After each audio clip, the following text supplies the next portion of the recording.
can go ahead. Have you ever had a life-changing event that has happened in your life? Throughout my life, I have went through a numerous amount of things that have shaped my life positively.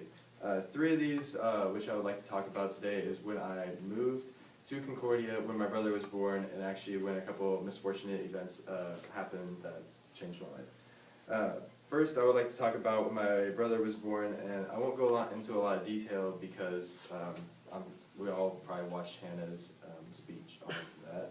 So when I was 4 years old, I had a lot of responsibility, and my parents actually told me that I was going to be a good brother, which, as George Herbert Mead says in Wood's book, that it is that humans are tucked into humanity, and that was a very big part of my life because I had never had a brother growing up, and as I was 4 years old, I didn't know what to think about it because I didn't have like a really deep processing issue. And my parents also told me that we may be best friends one day, and that is the case today, that we're best friends because we do a lot of stuff together, and we do a lot of stuff that bonds us together. So we play video games a lot together, we hang out with each other a lot when we can, and we also play sports together. And I wouldn't be the same without him today, because we wouldn't be the same together, I guess you could say. We wouldn't share the same laughter, we didn't have as much competition or as much determination. I guess you could say God puts certain people into your lives at certain times, and I'm really glad that he was put into my life.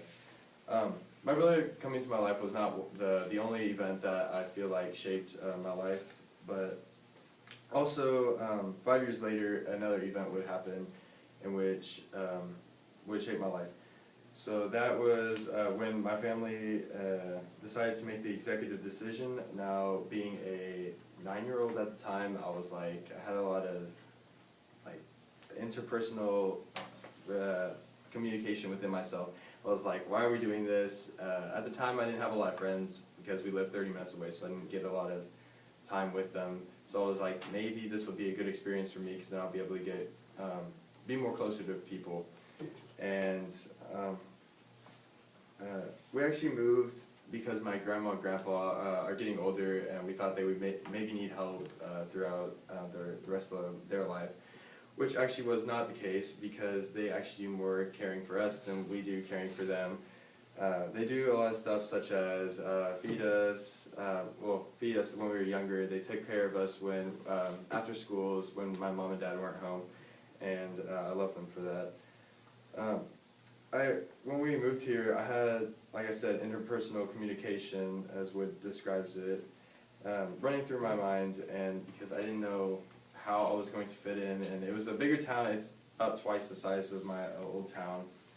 And I didn't know what role I was going to play, and actually when I got here at VBS time, so I met a lot of my friends there, but I stereotyped them, I guess you could say. So I made a lot of judgments, would probably say, that I probably shouldn't have, but today, some of those judgments I have made on those people, they're actually my friends now, so such as like Corbin, Sam, Micah, and Alex.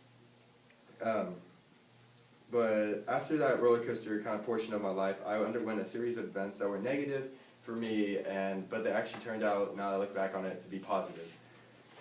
This was prior to me, my family moving here. Actually happened in 3rd grade, and I had at recess one day. I was on the monkey bars by myself because I didn't have a lot of friends to do stuff with, and I actually fell off the monkey bars like this.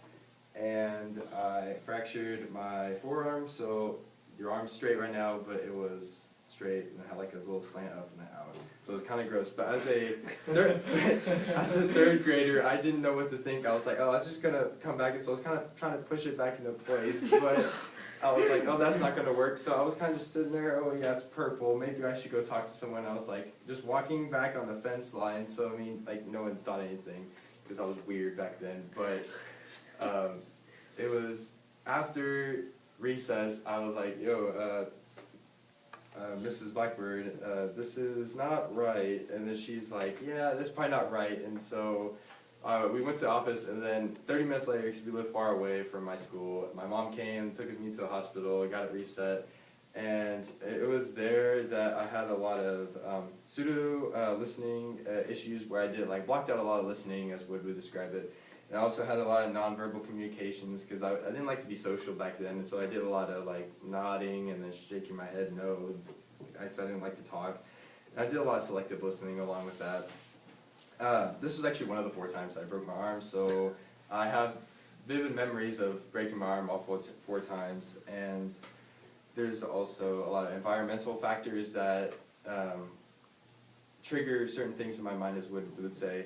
And some of these include a certain spot in my basement, the black top when we were playing kickball and I fell over a little kid and broke my arm, co-ed soccer, getting tripped by a girl, and yeah, monkey bars. I just still can't do monkey bars even though they're not that hard. So you may be wondering, why does this matter? And this matters to me because in this time I went through a lot of I guess you could say sadness and depression, but at the time I guess I didn't know what that was. But I was basically in a sense, or in a mood that was like, why does God hate me? And all this other negative kind of stuff. But because I like playing sports and I like running and all this stuff, I had a lot of limitations on that. So because of that, I did a lot of, my parents brought me back to the scriptures. So one of those verses they showed me, which was actually my confirmation verse, was Jeremiah 29:11, which is, "For I know the plans I have for you, declares the Lord, plans to prosper you, and plans to give you a future and a hope." And this actually brought me a lot closer to God than what I had ever thought anything could, and it strengthened my faith because I wasn't that into the faith before that. But this taught me that a lot of bad times can sometimes turn out to be good,